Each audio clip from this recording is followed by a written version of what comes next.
a Un Café con desde el Departamento de Arte y Cultura de la Universidad Autónoma de San Luis Potosí.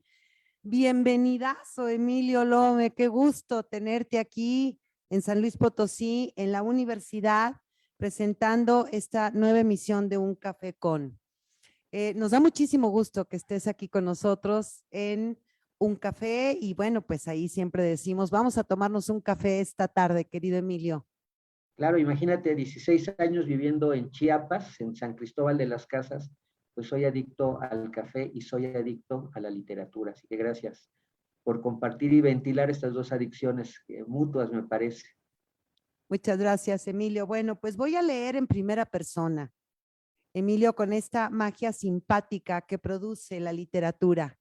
Yo soy Emilio Lome.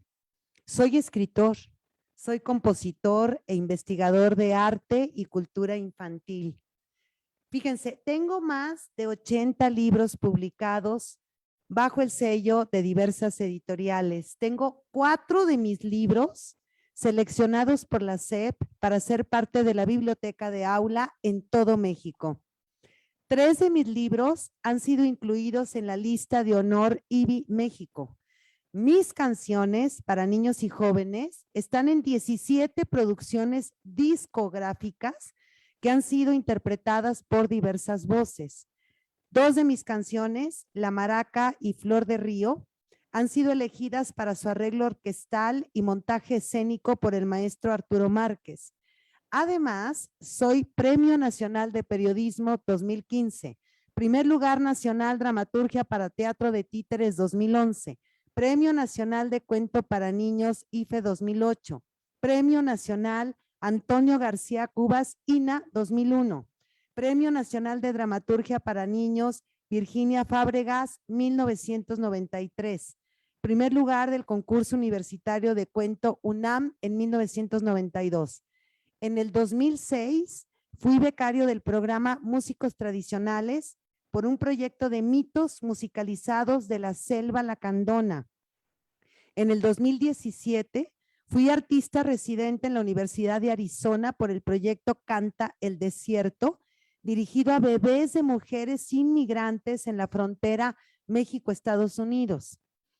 Fíjense, también en 2017, mi libro álbum ilustrado, El Conejo de la Luna, fue el libro mexicano dirigido a la primera infancia con más reconocimientos en Hispanoamérica. Premio Bellas Artes de Cuento, qué maravilla, para niños en 2020 por mi obra María Teresa de los pies a la cabeza, en la cual entramos el lenguaje literario y la tradición popular, la prosa y la poesía. Es una maravilla ser Emilio Lome, entonces lo fui por un momentito, con tantos premios, con tanta producción, tanta música en tu literatura y tanta literatura en tu música, tanto México, tanto sur del México, y pues, ¿qué podrías decirnos? ¿Quién es para ti Emilio Lome con toda esta maravilla que ha realizado? Cuéntanos, Emilio. Creo que lo dices muy bien. Yo a los 5 años inventé mis primeros versos porque se me olvidó el texto que me tocaba decir en una pastorela y por andar jugando con la chamacada ahí en Guerrero. Y entonces a la hora que me pasan al frente a decir el texto, el parlamento, se me olvidó y lo improvisé. Y desde entonces entendí mucho del poder de la palabra. Y como dices tú, canto, o sea, desde niño también soy un niño que fue muy cancionado por mi madre y por mi abuela. Entonces encuentro yo en lo que llamo la cancionalidad del idioma como un referente para crear mis textos. Casi siempre escribo en verso. Lo que pasa es que ya entendí cómo hacer prosa con esa cancionalidad. Entonces sí, hay una musicalidad que heredé, sobre todo de mi abuela, que la sigo conservando y que ahora hace poco me acabo de dar cuenta que es uno de los ingredientes que tiene mi prosa, que tiene tanto mi teatro como mi narrativa. Esta canción, esto es lo que llamo cancionalidad del idioma y que es una propuesta que hago para bebés. Yo creo que hay una literatura cantada y que los bebés nos las están regresando, porque empezó con Homero, con la Ilíada y la Odisea estaban en verso y se cantaban. Pero qué maravilla esto que nos comentas cuando sentimos que no en toda la música hay literatura o hay una relación literaria o no hay poesía o prosa, pero en toda la literatura, en todo el lenguaje literario hay una musicalización natural de alguna manera, ¿no? Y en el lenguaje, un ensayo que hice se llama Había una voz, literatura cantada para niñas y niños sin edad. Hablo de cómo los bebés nos están regresando eso que yo llamo literatura cantada y que pues, nace con Homero en Occidente la literatura en verso y de manera cantada, hexámetros yámbicos y se tocaba pues, los rapsodas, Sí, justamente los tejedores de textos. Y con Bob Dylan, cuando le dan el Nobel a Bob Dylan, es cuando yo pienso que se cierra un ciclo de esta literatura cantada que habíamos olvidado.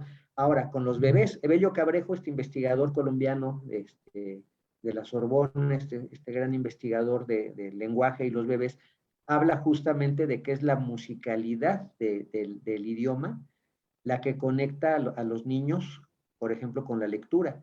Y yo investigo actualmente, yo creo que los niños y niñas en primera infancia, hasta preescolar, que están conectados a la canción, que cantan y son cancionados, tienen mejor comprensión lectora y tienen mejor desarrollo del lenguaje. Yo creo que este regreso de las propiedades musicales de la palabra, la cadencia, el acento, tú como poeta lo sabes, el acento, la cadencia, los silencios, las armonías del lenguaje están regresando porque creo que normalizamos mucho un lenguaje que solamente comunicaba y solamente tenía una finalidad muy práctica, pero que en realidad tiene un sustrato musical desde siempre.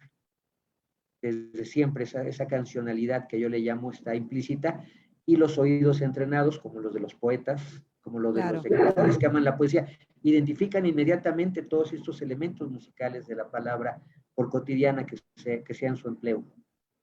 Claro, y aquí yo creo que tiene mucha relación esta cuestión de la imitación de los sonidos, ¿no? En los bebés que van aprendiendo también a hablar, ¿no? Mediante la musicalidad, esa voz, ¿no? De la madre, del padre, de la familia, que quizá ellos en esta sonoridad, ¿no? Empiezan a adquirir pues todo el lenguaje y ese lenguaje que con lo que está hecha la literatura. Más que decimos, es que en los géneros literarios pesa más el lenguaje que la anécdota, decimos, ¿no? Yo Entonces, sí, qué bonito lo que dices, porque fíjate que esta cancionalidad del idioma conecta ya desde las neurociencias, conecta con el cuerpo sensorial y con el cuerpo emocional, no solo con la cognición. Y me parece que justo por eso tenemos que estos elementos de lo que decía Ezra Pound, ¿no? De sí.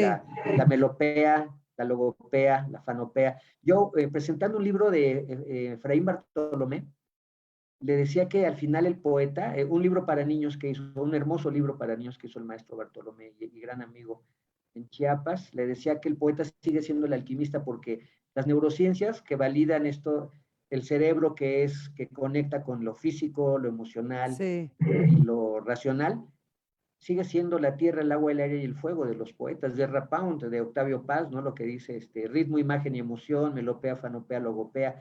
Es decir, nacemos con las posibilidades de ser alquimistas verbales. ay, qué maravilla. Una vida cantada, ¿verdad? Qué hermoso. Fíjate Cantada, que sensorializada, emocionada. así es, qué lindo. Fíjate que, bueno, pues yo me puse en este sentido a hurgar, ¿no? En las obras de Emilio Lome y la verdad es que es muy difícil, ¿no? Decir a cuál le pregunto, con cuál me quedo, ¿no?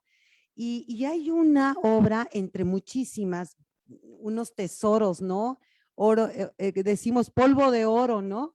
En estas obras que encontré Itacate de Cuentos Mexicanos. Y es una obra que atrae mucho la atención por esto de la producción artesanal. Es un libro que, por lo que estuve por ahí leyendo, es un repaso de la producción artesanal de las distintas regiones del país. Y este libro contribuye a mirar este oficio como algo vigente y valioso para reconocer todas las tradiciones del país. Y fíjate que en alguna reseñita encontré esas preguntas, ¿no? ¿Qué tiene que ver el Génesis con la orfebrería mexiquense? ¿O cómo aparecieron las sirenas en Oaxaca? ¿O qué tuvo que pasar para que un ángel y unos capulines se convirtieran en artesanías? Y son 11 relatos inspirados en la riqueza artesanal de México, desde la talavera, ¿no? Lo que dice las sirenas de barro, los sombreros, los árboles, mira nada más, ahí lo tienes. Pues habría que ver cómo lo podemos obtener acá también, ¿no? Platícanos, qué maravilla del libro, ¿qué hiciste? ¿Cómo le hiciste, Emilio? Pues, pues el regalo que me acaban de dar, el libro aquí, lo voy leyendo, va en su impresión, va en su cuarta reimpresión. No, no lo dudo, ni Ya tantito.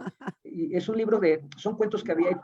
Sí, es bonito porque la última, además, fíjate que el libro se ganó varios derechos. Se ganó su derecho a estar en color porque está en blanco y negro. En la No, no, primera, qué su bárbaro, primera qué edición estuvo tesoro. en blanco y negro. Y se ganó su derecho no solamente a que salga en color, porque ya firmé, pues se terminó el contrato y firmé otro.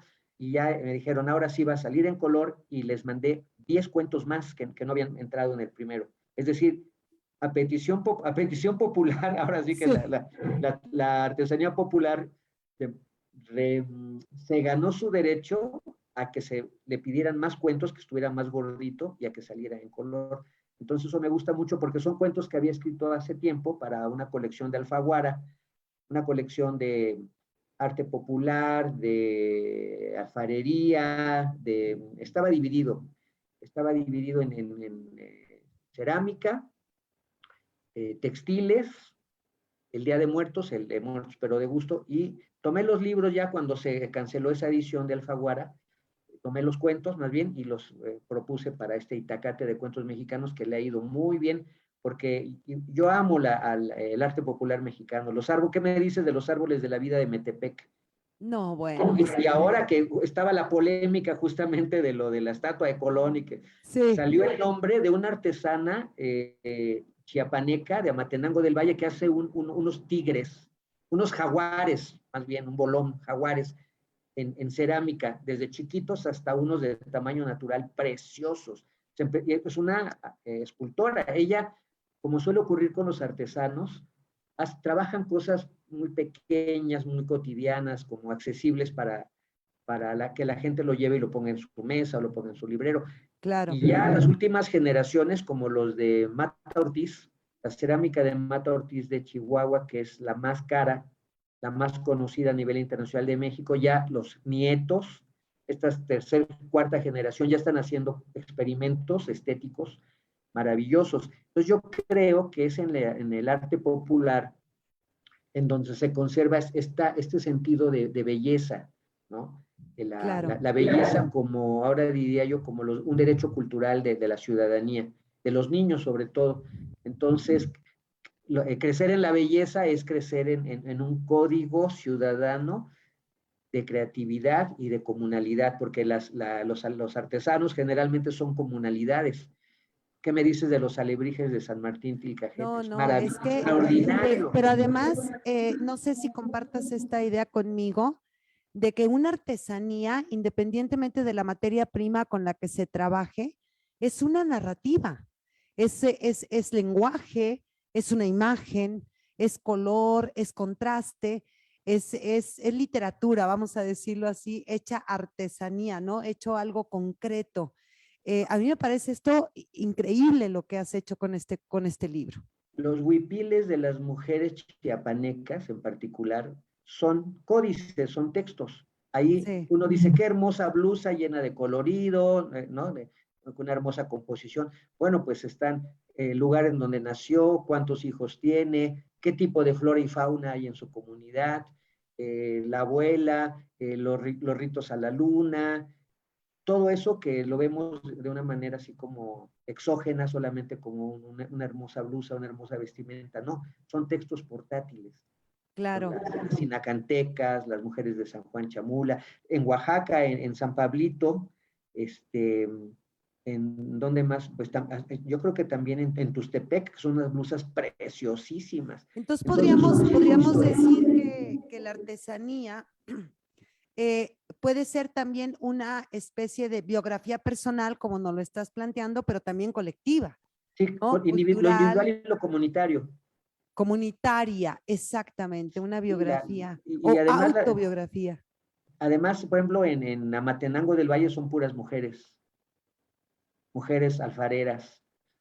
Entonces yo diría que lo artesanal en México, la artesanía popular, tiene que ver mucho con el mundo indígena, con un sustrato indígena que privilegia sobre todo lo comunitario, Claro, ¿no? Después lo individual ya, por ejemplo, los chalitlas, el papel amate pintado por mis paisanos de sí, Xalitla.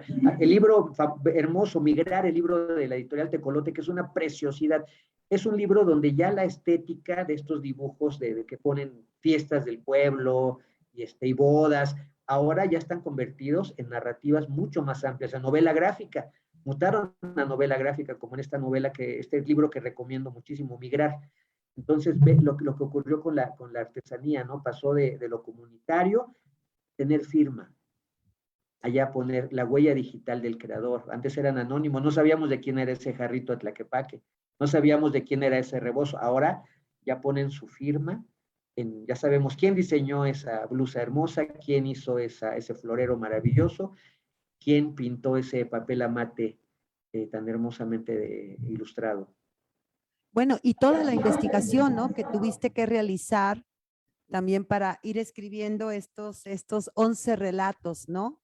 Y de inspiración decimos, pero bueno, detrás de la inspiración es un oficio, lo sabemos, y es un trabajo de investigación, y es poner el lenguaje, pues los mitos, las tradiciones, la comunidad, todo lo que fuiste encontrando. ¡Qué aventura! ¡Qué Sí, maravilla! claro. Imagínate qué gozo ir a Ocumicho para ver a los diablitos preciosos, o ir a ver los juguetes que se hacen en Guerrero, o los árboles de la vida, que son una preciosidad, y hacerme amigo además de por ejemplo, los cartoneros, los Sí. que hacen la cartonería de las calaveras, o los que hacen los alebrijes de madera en Oaxaca, o los sombrereros. Qué maravilla los sombrereros. Entonces, yo creo que este amor lo tengo porque soy un niño guerrerense que creció con una familia. Mi abuela hacía artesanías, mi abuela paterna, y yo me asombraba. Mi abuela hacía jacalitos de estos para los días de la Virgen de Guadalupe, para la Navidad hacía nacimientos en papel maché. Entonces yo fui un niño que veía el prodigio del nacimiento, cómo iba Sí, creciendo y cómo cada año mejora, y cómo se abría la puerta de la casa para que la gente entrara a ver los nacimientos a las casas con los laguitos o los ojos de agua de espejos, ¿no? Además totalmente bizarros, con el niño Dios grandotote y una vaquita y un burrito ahí, o sea, todas estas cosas muy mexicanas, ¿no? claro, y De toda una la narratividad, producen ¿verdad? estética, una Y narrativa, toda una narrativa y, ya construida ahí, ¿no? y la ofrenda de Día de Muertos, la ofrenda Claro. olorosa que estaba. Entonces, para mí, creo que la construcción de mi estética personal surgió de ahí. En realidad, yo creo que la literatura es una artesanía. Yo me asumo como un artesano. O sea, creo que las palabras son el barro que voy modelando, los hilos que voy tejiendo, eh, la, la, el papel amate que voy diseñando, que voy ilustrando. Esa es mi herramienta, las palabras, el lenguaje. Y bueno, y tu herramienta también la música. Y me Sí. encontré con un espectáculo literario, es decir, un espectáculo oral, de literatura oral, que se llama Muertos pero de gusto. Un proyecto basado en un libro, pero que ese libro se convierte en una, lo siento así yo, tú ya nos dirás ahorita, nos platicas, en una lengua viva de música, de canción también creada por ti, de literatura, de relato. Cuéntanos de este espectáculo, qué cosa. Sí, mira, yo creo que primero fue la oralidad, y después fue la oralitura, y después mutó a literatura.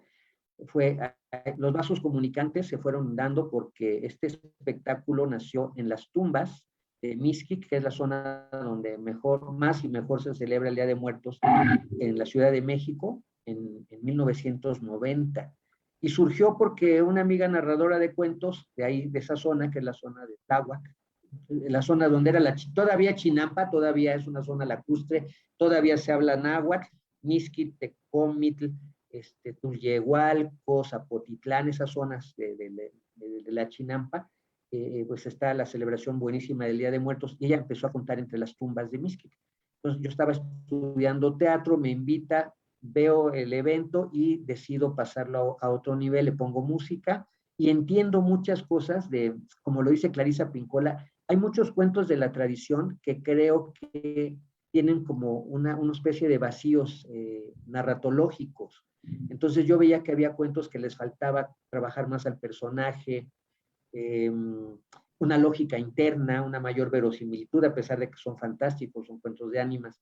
Y creció, le agregamos música, al año siguiente le agregamos otro músico, porque ya era yo el único músico, y creció, y fue creciendo, creciendo, al grado de que le fuimos incorporando cosas.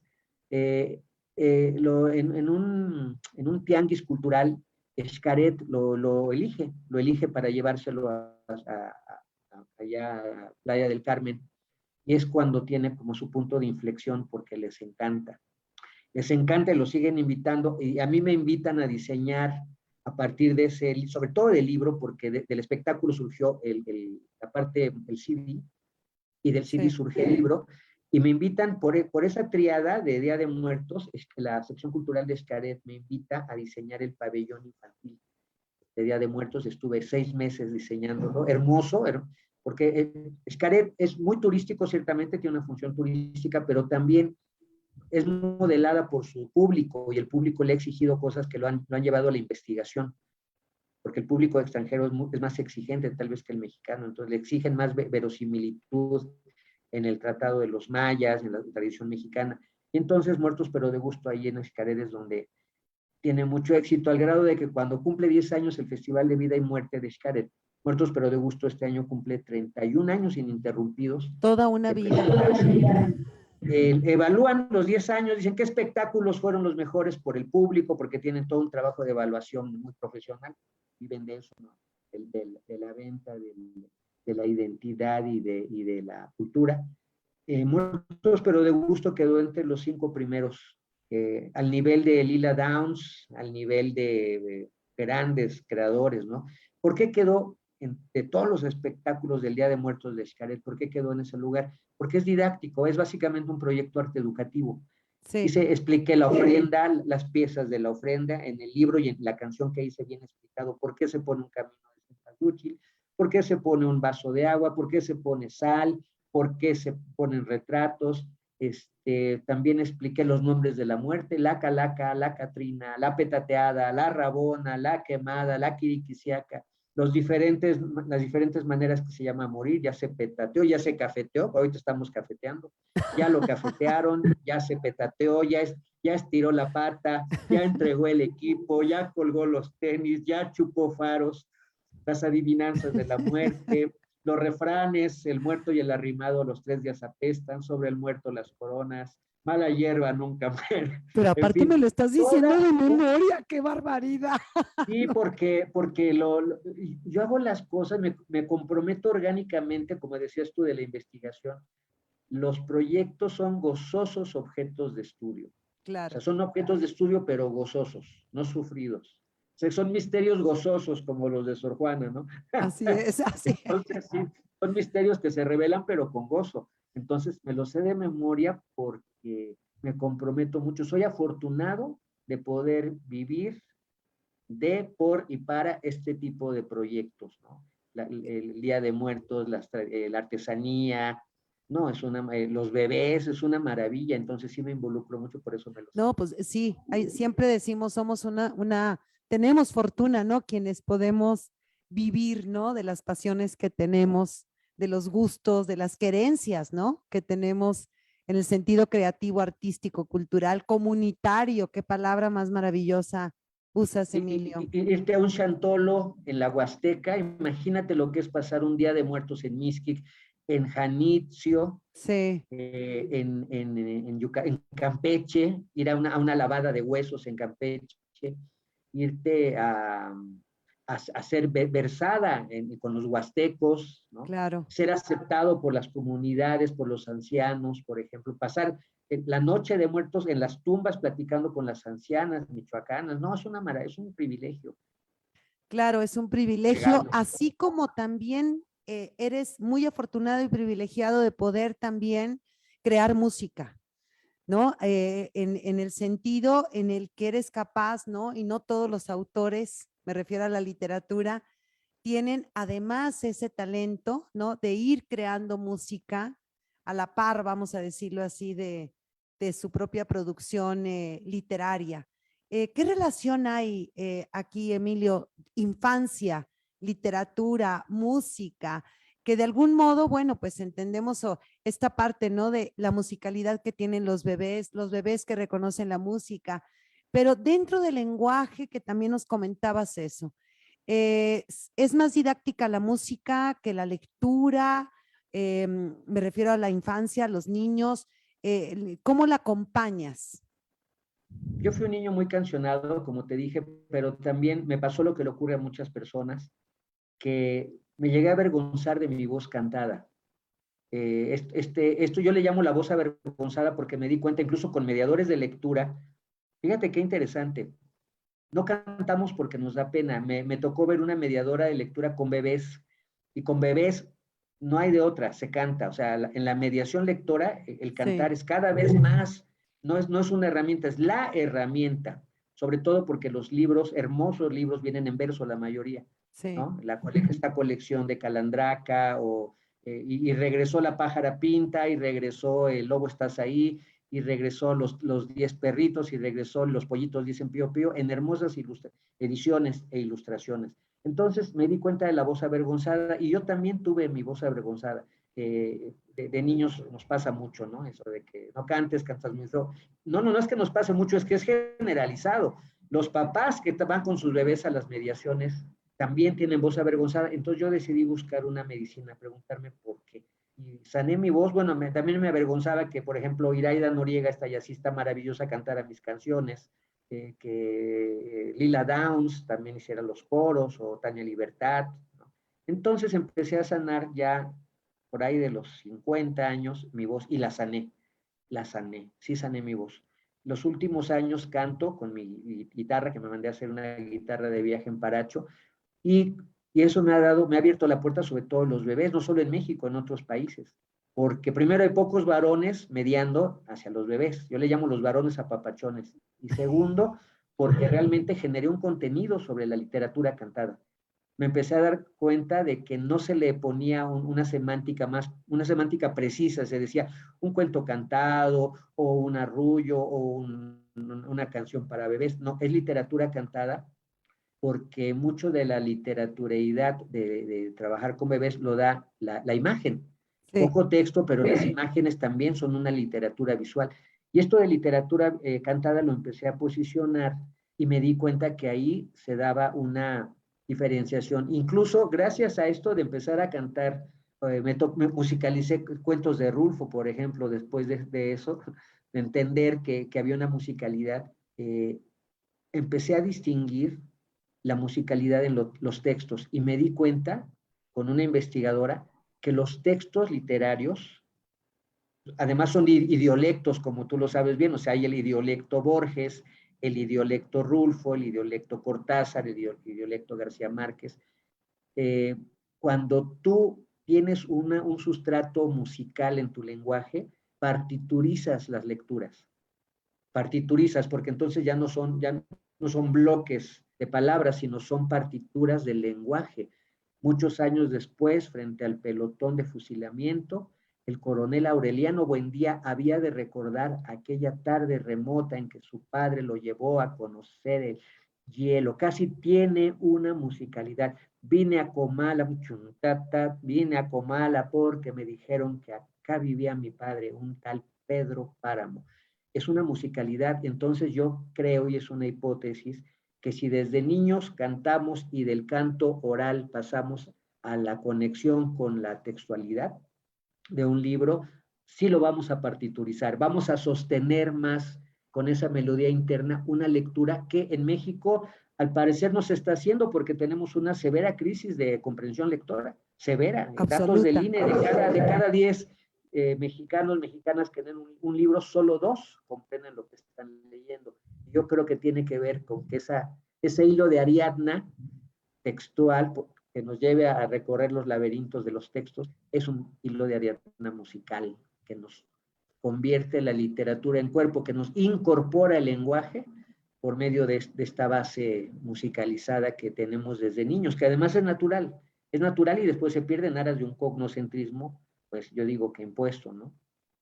Ya queremos traerte aquí, ya no sabemos qué hacer para decir, ya ven, Emilio, y platícanos más, porque No, además encantadísimo. toda esta cuestión, le quiero llamar de teoría literaria que estás incorporando a la lectura, a la comprensión lectora, a la creación literaria, desde de la partitura, a ver, tú lo dices mejor que yo, ¿no? Hacer de la literatura una partitura. Todos estos conceptos, ¿no? Que vas generando, ¿no? En el momento en el que vas creando también tus obras, ¿no? Desde muchas perspectivas. Es increíble, ¿no? Además, un lenguaje teórico en el sentido propio de la base de una creación, un lenguaje conceptual, que no está en los textos, pero que los textos generan, o tus textos van generando, ¿no? Sí, yo soy un corridista posmoderno, ahora que me invitaban a España, les digo, yo soy un corridista posmoderno, yo entiendo mucho de mi identidad cultural. En México se canta mucho, Sí. últimamente menos, pero sí somos un país que tiende a la cancionalidad.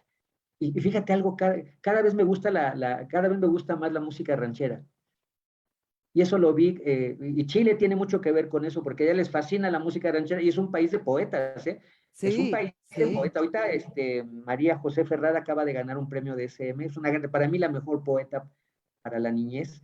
Y me impresioné cuando un amigo chileno, justo en San Luis Potosí, fíjate, un amigo chileno le publica un libro a un poeta mexicano y el poeta mexicano iba con su sombrero y todo, leía un poema y luego se paraba y decía, voy a cantar un corrido, y cantaba un corrido. Y los poetas, me platicaba la anécdota que en Argentina o en Chile, sobre todo en Chile, decía un poema y cantaba un corrido, y los poetas en la línea, ya no solo nerudiana, no me acuerdo cómo se llama este poeta sensacional que acaba de ganar el Reina Sofía, ¿cómo se llama? Que tiene Parkinson. Ahorita no traigo el nombre aquí, pero también está relacionado con eso, ¿no? Sí, entonces, pero los poetas chilenos Sí. escuchaban cantar el corrido y lo veían y les encantaba. Y después seguía la poesía y 2 poemas y les voy a cantar un corrido a capela. Me fascinó y entendí cosas, entendí por qué a Joaquín Sabina le encanta a José Alfredo Jiménez, por ejemplo, desde la música pop, ¿no? Claro. Claro, por supuesto, una maravilla de emocionalidad. Entonces, Sí. cada vez me gusta más la música ranchera, cada vez me gusta más la música popular. Ahora pasé de la artesanía a la música popular, ¿no? No, pues esperemos entonces mucha producción de tu parte. Me topé con un cuento, Señora de Feroz, con un libro maravilloso. Sí, Y nos dice Emilio Lome, los cuentos tienen una función medicinal y sanadora. Esa situación me hizo replantearme la separación de mis padres. Fue la mejor manera de entender uno de los más fuertes y dolorosos duelos de la niñez. sí. Autor de Señora de Feroz, este niño Aureliano, que ahí ya me sonó un poco a homenaje a García, a todos los aurelianos. Claro, y además es ¡au! Ya Del sé liano, del o sea, es un AU, hombre ¿verdad? aullido. Exacto, Feroz Rojas. Narra en verso, miren nada más, la historia del noviazgo, romance, boda, embarazo y divorcio de sus padres, que son nada más y nada menos que Caperucita Roja y el lobo feroz. ¡Qué barbaridad! Entonces, que el tema del divorcio, estos temas relacionados con la violencia familiar, el abandono, temas difíciles Sí, sí. para niños, para que los niños comprendan, para que los niños asuman cómo podemos, esos temas tan complejos y para nosotros los adultos tenemos que leer grandes obras para tratar de entender o de asumir ¿Qué nos dirías de Señora de Feroz? Bueno, el que es un cuento medicinal porque ese término lo utiliza Clarisa Pincola Estés en esa maravilla que es Mujeres que corren con los lobos, Sí, un libro que a mí me ha acompañado por años. Y ella habla del que el cuento es una medicina, también otra vez desde la identidad cultural. Ella toma cuentos de los pueblos originarios, se llama arqueóloga de cuentos ella, y justamente hace esta transición de la oralidad a la literatura, porque ella se da cuenta que dice que los cuentos son herramientas a las que les faltan huesos, y esos huesos son huesos literarios, porque tú ves una leyenda, un mito, y sí le falta el huesito de la verosimilitud, de la lógica interna, de la construcción del personaje. Así entiendo yo lo que dice Clarisa Pincola. Ahora, los cuentos son medicina porque hay algo sensacional. Ahorita estoy haciendo justo mi tesis sobre los cuentos medicinales, sobre el cuento como medicina. ¿Por qué? Te voy a hacer una pregunta que le hago a todo el mundo porque me llama la atención. ¿Quiénes escriben los cuentos de hadas? ¿De dónde vienen los cuentos de hadas? Más bien la pregunta es, ¿de dónde vienen los cuentos de hadas? bueno, son cuentos del folclore, ¿no? Del folclore de las culturas orales europeas, escandinavas, antiquísimas, ¿no? Y que se van O de recogiendo. América, Sí, o de que América hay en este los caso. mitos serían el equivalente. Sí, Fíjate que esta pregunta es bien interesante porque en realidad los cuentos de hadas vienen de una persona, o sea, sí, se transforman en la colectividad, sí. pero parten de un autor, sobre todo de una autora.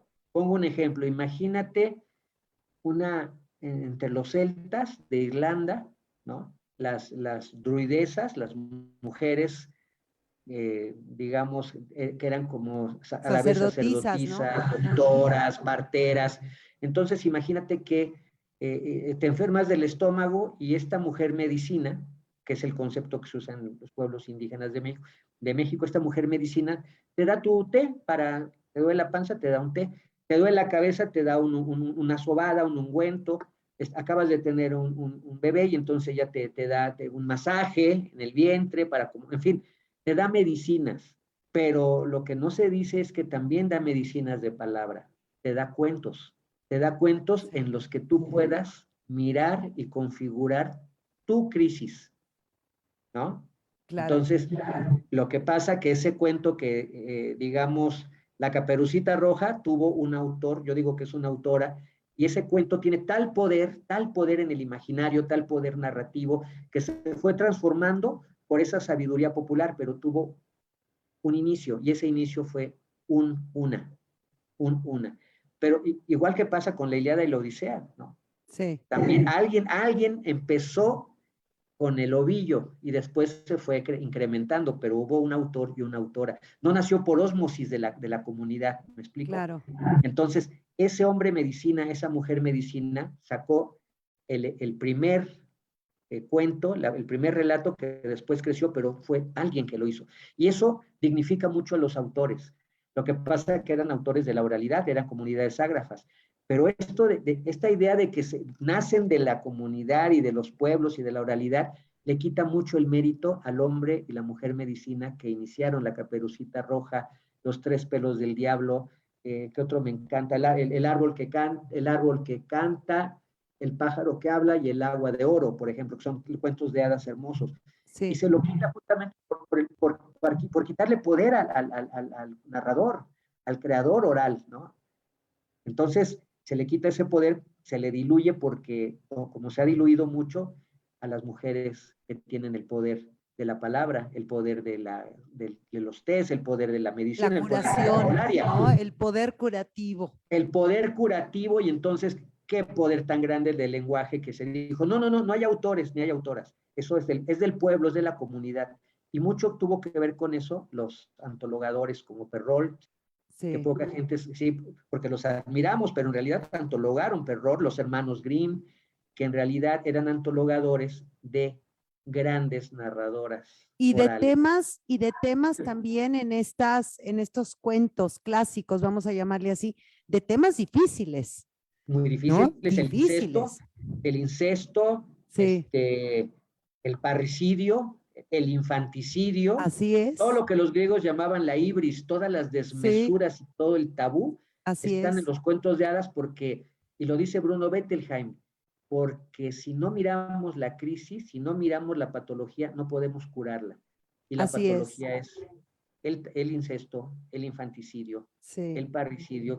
¿Qué es Hansel y Gretel sino un texto muy cruel con respecto a dejar, por pobreza, dejar a los hijos a que se hagan la vida? ¿Qué es el claro. gato con botas? Que a mí me encanta, ¿no? ¿Qué le Sí, dan al último hijo del molinero? El gato. O sea, y así es. vételas tú y gánate la vida con eso. Y por ser un ingenuo, un inocente, resulta que el gato es un gato mágico. Estamos, Sensacional. de verdad, nos has dado tanto este ratito que hay que desmenuzar todo lo que nos has compartido, porque la verdad, qué riqueza tan maravillosa. Ni siquiera podemos como recomendar un libro en específico. Recomendamos profundamente trabajar en la investigación de arte, la cultura infantil, la cultura juvenil, la cultura comunitaria con Emilio Lome, mediante Emilio Lome. No es la recomendación de un texto, es la recomendación de un escritor, de un investigador, de un creador, de un artista, de un esteta de la cultura infantil y juvenil y de otras cosas, también en el sentido de la creatividad, ¿no? Que se levanta con el autor que nos ha acompañado esta tarde a tomar café. Muchas gracias, Emilio Lome, a nombre de la Universidad Autónoma de San Luis Potosí, la División de Difusión Cultural y el Departamento de Arte y Cultura. Y no quiero decir hasta luego, sino decir, vamos a seguirle con esta plática en algún otro momento, pero no nos podemos quedar así porque falta mucho que nos platique sobre la Caperucita y el lobo y el divorcio y qué pasó ahí, ¿no? Y por qué se divorciaron si eran tal para cual. No, Sí, bueno, ya estoy bromeando aquí un ¿y poquito, por qué ¿no? se enamoraron? También Exacto. salieron los poemas con los que el lobo le manifiesta su amor a Caperucita. Fue lo primero que salió y después ya se ramificó. Va a ser otro librito, pero esos poemas están lindos, lindos, porque es el amor. Y la Caperucita atreviéndose a ser salvaje, atreviéndose a ser Claro, pero salvaje además se porque ha de ver enamorado muchísimo la pobre Caperucita con esa ferocidad, ¿verdad? Entonces, lo salvaje, Clarisa Pincola otra vez, lo salvaje es la recuperación de lo instintivo. Si aceptáramos más nuestra condición animal, sí, salvaje e instintiva, tendríamos mucho menos violencia. La violencia se da exactamente. justamente, sobre todo en estos temas gravísimos de los feminicidios y la Sí, cosificación de las mujeres, se da justamente porque la naturaleza salvaje es inhibida y se pervierte, se intoxica. sí, Necesitamos lo salvaje en la literatura, por ejemplo, ¿no? La claro. poesía nos hace salvajes, bendito sea, es la salvajeidad bendecida porque la poesía nos libera justamente Nos del Homo salva, sapiens, nos nos salva salva. del Homo sapiens y en el caso de los niños, del adultocentrismo y de la adultocracia que impera en Así una es, sociedad todavía muy patriarcal, todavía muy, sí. muy impositiva. Qué Eso, la maravilla. literatura nos libera, nos No, hace no, salvajes. claro, aparte eres como 3 puntos suspensivos. Nos dejas en suspenso, nos dejas con muchísimas ganas de regresar, de estar contigo, de escucharte, de que nos hables de todos tus proyectos, tus libros, toda esa investigación que haces, lo artesanal, lo mexicano, bueno, una cantidad de cosas. Gracias por esta riqueza. Muchísimas gracias, Emilio, y pues seguimos. Seguimos, Seguimos gracias por la en un café invitación. con. Ha sido un gozo. Gracias a ti. Muchísimas gracias. Gracias, Emilio.